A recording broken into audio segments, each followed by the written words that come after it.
Good afternoon to you, not just Andre.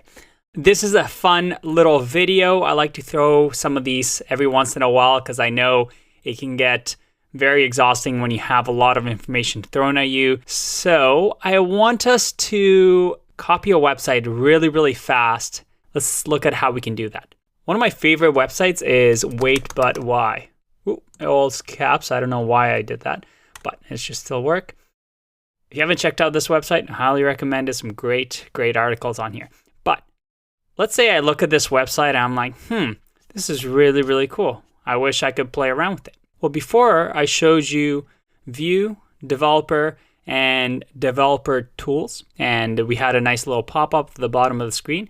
This time I want to show you View Source. When you click on that, oh boy, you get a whole bunch of stuff. But if you look at the top over here, you see that it's doctype HTML. It's just simple HTML. And this might look really overwhelming. Don't worry, this will make sense to you at the end. But you can see over here that they're commenting this out.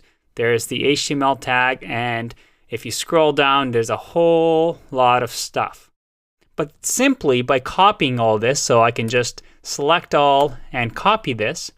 And if I open up Sublime, there you go. And let's just open up a new file over here and paste this. Ooh, that's a lot of stuff. I'm going to save.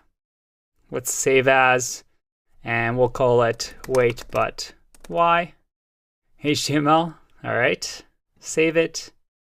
And now if I go to my desktop and I have Wait But Why HTML, if I drag it into my Google Chrome, look at that.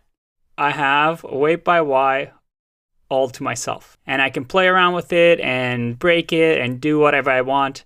I can even see what they use to create these little post thingadingies, but a really fun way to play around with websites. Hope that was interesting.